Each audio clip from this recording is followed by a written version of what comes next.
Hello बच्चों, let's see this question. So the question says an inductance and resistance are connected in series with an AC circuit. In this circuit, the current and potential difference across the resistance lag behind potential difference across the inductance by an angle pi by 2. In LR circuit, a voltage leads the current by some phase angle which depends on the value of L and R both. So basically what happens here is, if we write the key concept, before key concept we will discuss there are four options here. First option is if both assertion region are true and region is correct explanation for the assertion. Option number B is second option, if both assertion region are true but region is not correct explanation for the assertion. Option number C, if assertion is true but region is false. Option number D, if both assertion region are false. So here we will write what? Okay, so here we will write what they are saying in the question is an induction and resistance are connected in series with an AC circuit. In this circuit, the current and the potential across the resistance lag behind potential difference across the inductance by an angle pi by 2. So basically what is happening here is EMF leads by pi by 2 E I. So okay, ये इसको थोड़ा सा हम लोग अलग तरीके से ले सकते हैं. EMF leads current I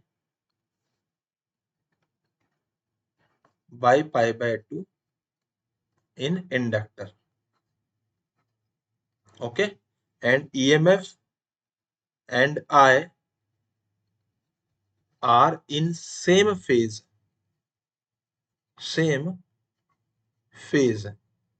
in case of what? Resistor.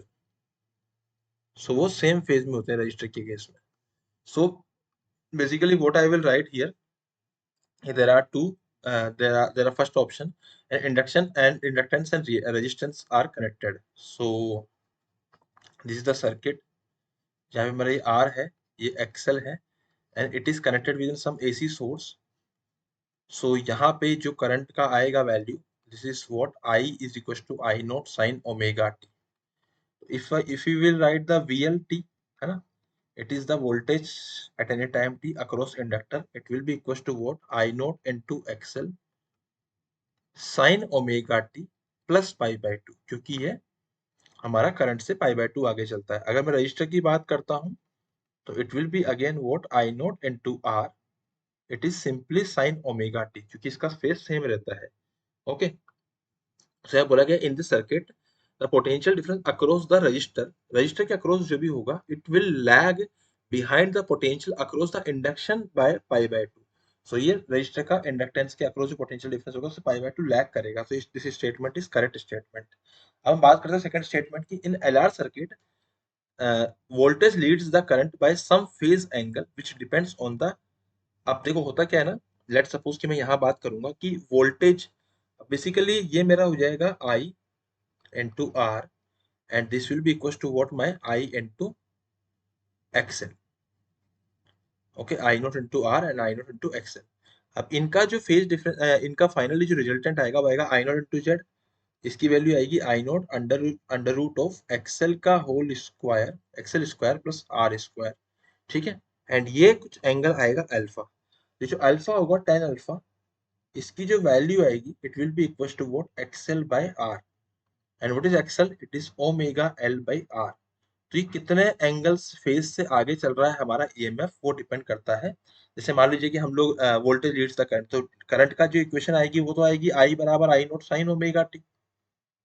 Okay, लेकिन मैं ओवरऑल अगर E लिखूंगा तो E की जो वैल्यू आएगी वो आएगी I not into Z, it is sine omega T plus alpha. तो ये अल्फा एंगल आगे लीड करेगा, बट अल्फा एंगल जो लीड करेगा उसकी वैल्यू L और R दोनों पे डिपेंड करेगी. तो रीजन भी करेक्ट स्टेटमेंट है, but reason is not the correct explanation for the assertion. So option number 2 is final answer. I hope you understood it well. Best of luck.